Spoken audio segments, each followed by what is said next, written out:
नमस्कार, मैं डॉक्टर मुकुल खंडेलवाल आज आप लोगों को डॉक्टर रामदरस मिश्र जी के बारे में बतला रही हूँ। श्री रामदरस मिश्र जी का जन्म 15 अगस्त 1924 को गोरखपुर जनपद के डुमरी नामक ग्राम में श्री रामचंद्र मिश्र जी के परिवार में हुआ था। इन्होंने एमए तथा पीएचडी हिंदी से की। हिंदी के अतिरिक्त इन्हें अंग्रेजी, उर्दू, गुजराती आदि भाषाओं का अच्छा ज्ञान था। ये दिल्ली विश्वविद्यालय के हिंदी विभाग में प्रोफेसर रहे।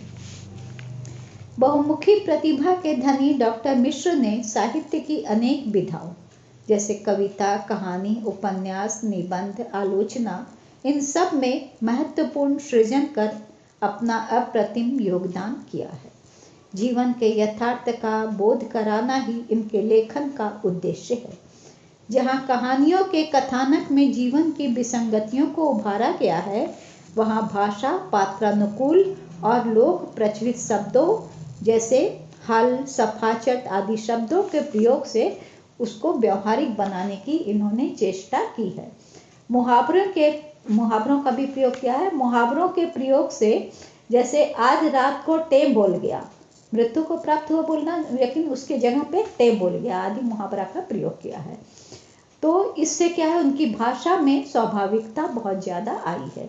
उनकी कहानी न केवल मनोरंजन करती है अपितु वैचारिक धरातल पर भी उनका महत्व है।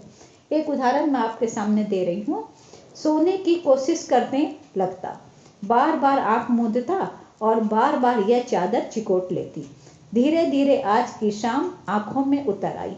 संगीनों की छाया में सहमे हुए चौक, गलियां, सड़कें, घाट सभी सामने दिखाई पड़ने लगे। मंदिर और मस्जिद दोनों एक दूसरे से डरे हुए खामोशी में डूबे थे। फिलहाल तो संगीनों की छाया में सब कुछ ठीक था, लेकिन भीतरी आतंक ठंडा नहीं हुआ था। लगता है अभी कोई इधर का या उधर का नेता किसी अदृश्य कोने में चुपचाप आग लगा देगा और शांत वातावरण एक बारगी फिर भभक उठेगा।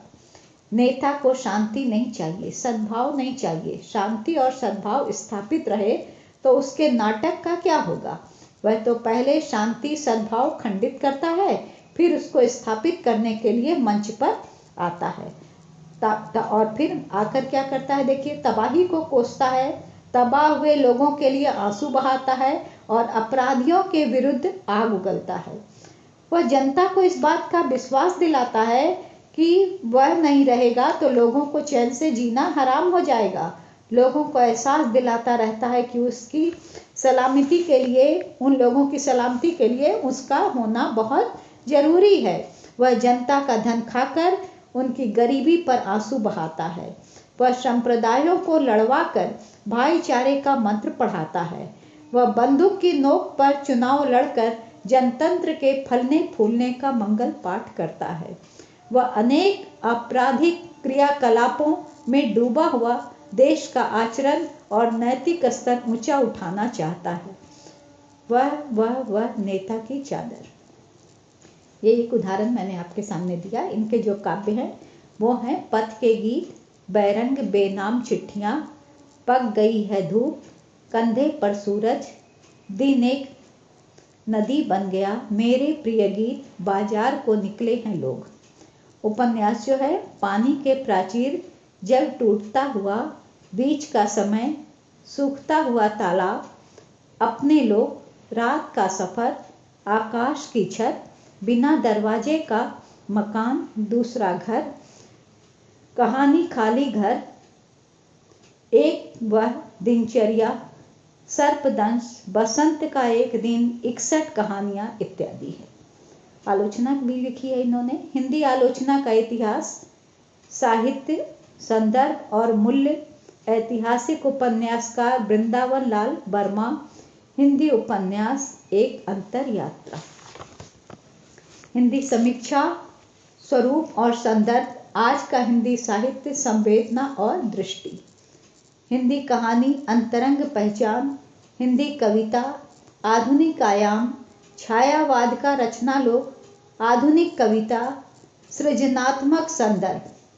निबंध भी लिखे हैं कुछ, उनको मैं बता रही हूँ कुछ कितने बजे हैं, जहां मैं खड़ा हूँ, जीवन यात्रा, रोशनी की पगडंडियाँ और कुछ किताबों का संपादन भी किया है। कवि श्री बालकृष्ण शर्मा नवीन, कथाकार प्रेमचंद, हिंदी के आंचलिक उपन्यास, हिंदी के उपन्यास के 100 वर्ष। सम्मान भी इनको बहुत सारे प्राप्त हुए हैं। उत्तर प्रदेश हिंदी संस्थान द्वारा इन्हें अनेक बार पुरस्कृत किया गया।